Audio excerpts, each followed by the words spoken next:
Tonight you are going to do something you have done roughly 26,000 times already in your life. You are going to close your eyes and within minutes you are going to disappear, not metaphorically.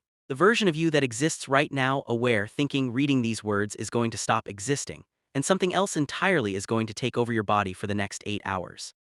Most people assume sleep is the absence of something, the brain powering down, the body going quiet, a kind of small, temporary death. It isn't any of those things. What actually happens the moment you fall asleep is one of the most violent, coordinated, and deeply strange sequences in all of biology, and it starts before you even know it's happening. Let's begin at the moment right before. You're lying down, the room is dark, your eyes are closed, you think you're still awake, you're not, your brain has already started shifting. In the minutes before sleep, your neurons begin firing in a slower, more synchronized pattern. Your brain is switching from beta waves, the fast, chaotic electrical activity of waking thought, to alpha waves. This is the border state, the place between here and gone. Then something specific happens. A structure deep in your brainstem called the ventrolateral preoptic nucleus switches on. It releases a flood of inhibitory signals, GABA and galanin, that begin systematically suppressing your arousal systems one by one. Norepinephrine goes quiet, serotonin drops, histamine shuts off. The chemicals that have been keeping you conscious all day are being turned off like lights in a building at closing time, one floor at a time. This is the moment your brain chooses to fall. And your body does something almost nobody talks about: it flinches. About 70% of people experience it at least occasionally. A sudden jerk, a falling sensation, a twitch so sharp it wakes you back up. You've probably blamed it on stress or exhaustion or too much caffeine. But it has a name, a hypnic jerk, and scientists believe it is your nervous system running a last-second diagnostic check before it hands over control. Some researchers think it is a reflex inherited from our primate ancestors. A vestigial response from the days when falling asleep in a tree required one final grip check before the muscles released. Your body, 300,000 years later, still runs the test, every single night. Then you're out.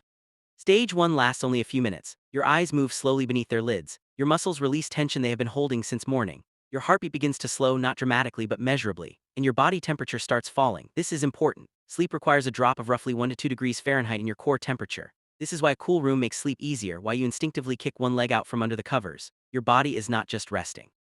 It is actively cooling itself into unconsciousness, the same way it has done for every human who has ever lived. Now here's where it gets strange. Around 10 to 15 minutes in, you cross into stage 2, and your brain does something that puzzled scientists for decades. It produces sleep spindles, sudden dense bursts of high-frequency electrical activity that last roughly half a second each. Your brain generates dozens of them every hour through the night. Nobody fully understands what they are for. The leading theory is that sleep spindles are your brain's way of blocking incoming sensory information. Each burst is essentially a door slamming shut on the outside world. Your ears still register sound, your skin still registers touch. The signals reach your brainstem just fine, but the spindles prevent them from climbing any further, from reaching consciousness. You are being sealed inside your own head. At the same time, both of your eyes have begun moving in the same direction simultaneously, slowly, purposelessly, as if tracking something that isn't there. Sleep researchers call this slow rolling eye movement, and it is one of the most reliable markers that a person has left the waking world. The brain isn't processing visual information. The movement has no apparent function anyone can identify, and yet every human being on the planet does it, every night, every time. Then comes deep sleep, stage 3, slow wave sleep. This is the stage your body has been waiting for all day.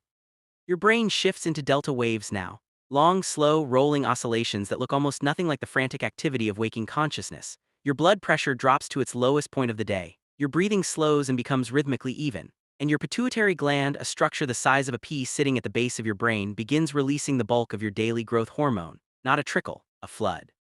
Roughly 70 to 80% of your total growth hormone output for the entire day happens right here, in this first slow wave cycle. This is when your body repairs itself. Muscle tissue broken down during the day gets rebuilt. Immune cells multiply. Inflammation markers fall. A 2019 study from the University of Rochester found that the brain's glymphatic system, a waste clearance network running alongside blood vessels, becomes nearly 10 times more active during deep sleep than during waking hours.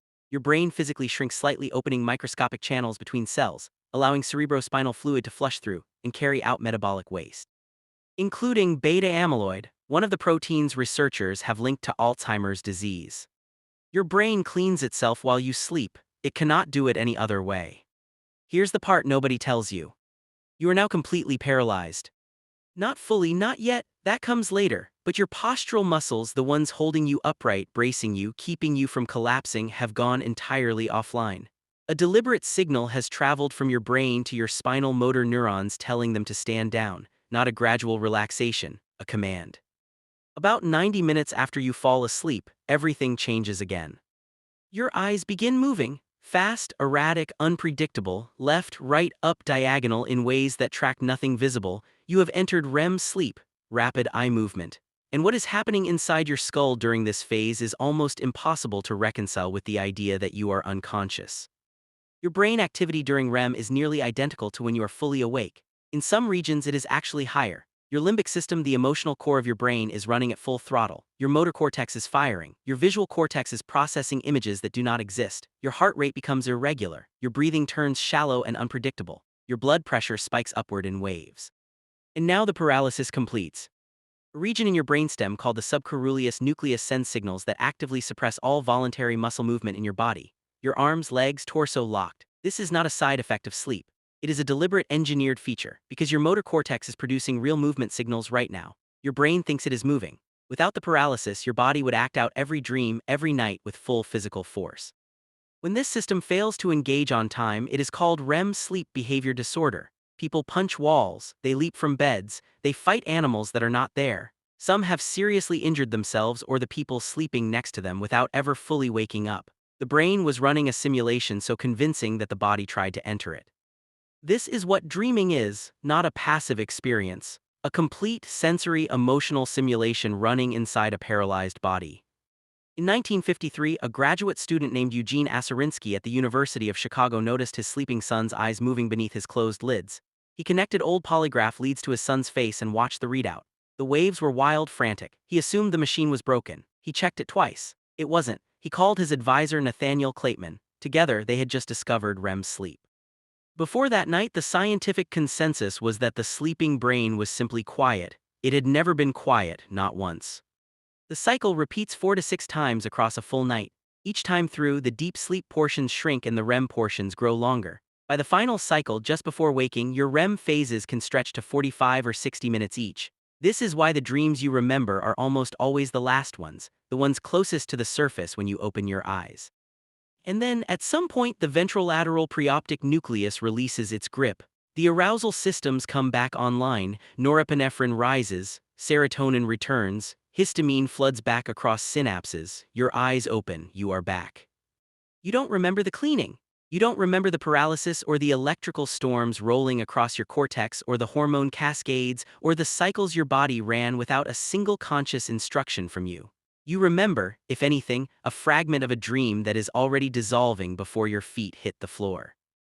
Every person who has ever lived has done this, every night, for every year of their life, this same sequence in the dark silently without permission or awareness. You did not fall asleep last night, you stepped aside, and something ancient and precise took over your body and did exactly what it has always known how to do. It fixed you while you were gone.